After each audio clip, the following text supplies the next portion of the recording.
Hi, it's me. Number 10, The Curse of the Pharaohs. For thousands of years, people have been fascinated by ancient Egypt. Who wouldn't be? There! Pyramids and sphinxes and everything looks so mysterious. It's almost impossible to imagine that these incredible constructions were made thousands of years ago, and they still stand strong today. But if we take a closer look at the history of ancient Egypt, it becomes clear that the time was not always as glamorous as one might think. Researchers know that life for the average Egyptian was actually pretty hard. But in the end, it would have been worth it, because when they died, they would be able to join their gods in the afterlife. Well, as long as they had enough money to pay for it, that is. The Egyptians believed that when someone died, their soul would travel through the underworld, which was ruled by the god Osiris.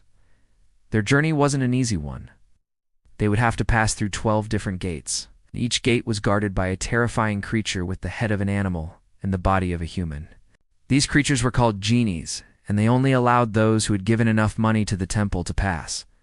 And this brings us to the curse of the pharaohs.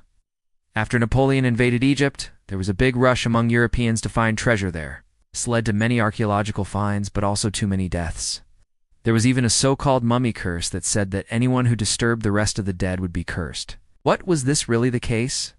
In fact, there were several deaths among the excavators, but most of them died of natural causes. However, there is a case that remains unexplained to this day. When Howard Carter discovered the tomb of the boy king Tutankhamun in 1922, no one could have guessed what would happen next. Just 5 years later, he was dead. Some say it was malaria, others say it was the curse of the pharaohs. No, 9, the lost colony of Roanoke. Virginia Dare was born on August 18, 1587. She became known as the first Native American to be born in North America, and her birth was a very special event. At the time, she was the only child of a British colony. Her parents, Ananias and Eleanor Dare, had settled in what is now North Carolina on the shores of Roanoke Island. But a few months after Virginia was born, they had to flee back to England. For 2 years, the settlers lived on the island without any help from Europe. It was incredibly difficult, but they managed to build houses and plant crops. Eventually, however, they all disappeared. When an aid ship arrived on the island, they found the houses deserted, the crops abandoned, and all they found was a wooden post with the letters Crow carved into it. The settlement had simply vanished, and no trace of its inhabitants has ever been found. Some say they were attacked by natives, while others believe they simply integrated into native tribes. There are even some who think that they never really existed at all.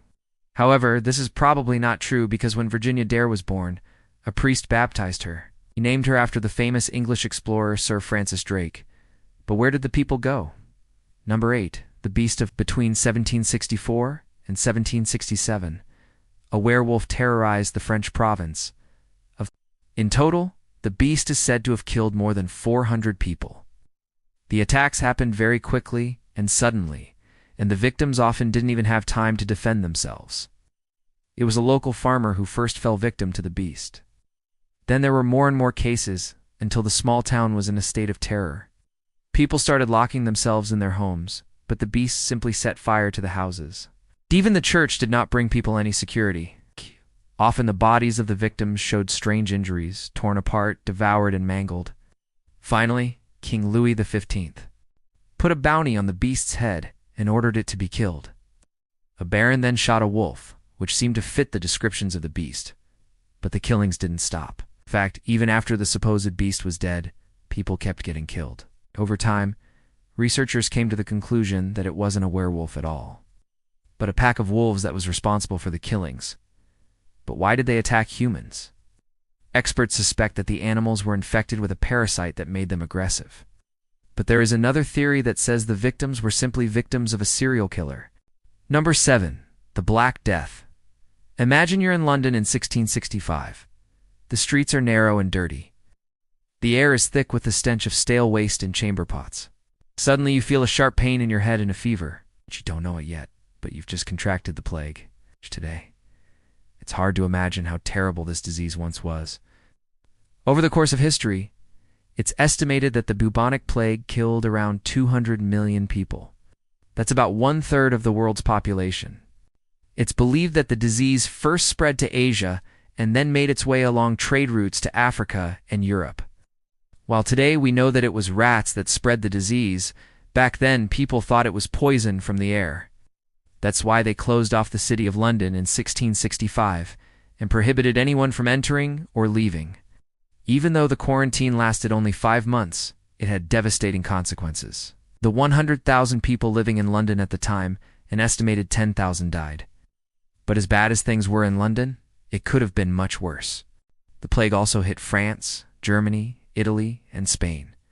But the summer heat tempered the outbreak and the numbers of victims remained manageable. Number 6. Jack the Ripper. Jack the Ripper was a serial killer who murdered at least 5 women in London between 1888 and 1891. What makes the case so puzzling is that despite all the investigations, the identity of the killer is still unknown. In fact, over the years, countless theories have arisen and hundreds of people have been accused of being the notorious Jack the Ripper. But this person has never been proven guilty. Most victims were poor and led a rather shady life. The murders took place in Whitechapel, a poor district of London. One of the women was mutilated so badly that the killer must have had medical knowledge, according to investigators. To this day, it's unclear whether Jack the Ripper acted alone, or whether there were several killers who shared the same name. Some say it was Prince Albert Victor, grandson of Queen Victoria. Others say it was Montague, John Duzay, a surgeon who worked at Whitechapel Hospital. But the truth is, we don't know. 5. Bloody Mary. Bloody Mary is probably one of the most famous ghosts in the world. As early as the 16th century, people told stories of a queen who walked the earth at night looking for revenge. According to legend, Mary Tudor was the daughter of King Henry VIII and his second wife, Anne Boleyn. After her father's death, she succeeded him to the throne. But Mary's reign was anything but peaceful. She persecuted Protestants and shed a lot of blood. So it's not surprising that she became the subject of legends and myths. To this day, people tell stories of a queen who wanders through the corridors of Hampton Court Palace at night and claims the lives of those who get in her way. But even stranger are the stories of Mary sightings. People claim that she appears in their bathrooms at night and tells them that they will die soon. Some claim that they can even hear her whisper in the dark, saying, "Beware the nightgown woman. Beware the woman with the bare arms." No one knows where these stories come from. But there is one thing we know for sure. It is very unwise to call Mary's name at night. Number 4. The Demon of Loudun. The Demon of Loudun is a creepy story that took place in the 16th century in Loudun, France. At the time, the city was under the rule of the Catholic Church. But in 1534, a new priest came to the city, Brother Gregory, who wanted to modernize the church. However, this went down badly with some believers, especially with the former church treasurer, who spread rumors that the brother was a heretic. But the accusations went further and further. Soon it was said that Brother Gregory had sexual relations with demons. One day during a mass, the priest was overcome by demonic power. He bit the altar cloth and tore it to pieces. After that, the priest was taken to a monastery, where he later died under mysterious circumstances. But this was only the beginning. Other priests were also accused of having carnal knowledge with demons. In total, 400 people are said to have fallen victim to the mania of possession. Some believe it was a simple case of mass hysteria. Others believe that it was a conspiracy by the treasurer to get rid of his competitors. No. 3. The Cibola Conspiracy. Francisco de Coronado left Spain in 1539 and landed in what is now Mexico. He explored the region for several years until he heard rumors of a magical city full of gold and jewels. The place was called Quivira and was apparently located in the area of present-day Kansas. But Coronado couldn't find the city anywhere. And when he finally returned to Mexico, he was heavily criticized. People accused him of lying and said he had never really explored the interior of North America. However, Coronado wasn't the only one who searched for the lost city. In the following decades, many explorers tried to find Quivira, but none of them succeeded. Some say the city actually existed but was destroyed long before the Spanish came. Others believe it was a fantasy that grew steadily in the telling. Perhaps the most exciting theory is that the city actually existed but was so ordinary that the explorers didn't want to admit it. Number 2. The disappearance of Amelia Earhart. Amelia Earhart was an American pilot who made history in the 1930s. On July 1932, she became the first woman to fly solo across the Atlantic Ocean. But Amelia's fame did not last long. In 1937, she disappeared while trying to circumnavigate the globe. Her plane simply vanished into thin air and was never found.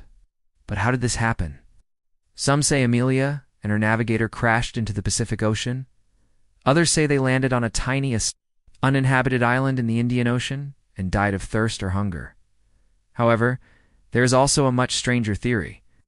Some believe that Amelia Earhart was actually a spy and was captured by the Japanese while trying to photograph one of their military bases.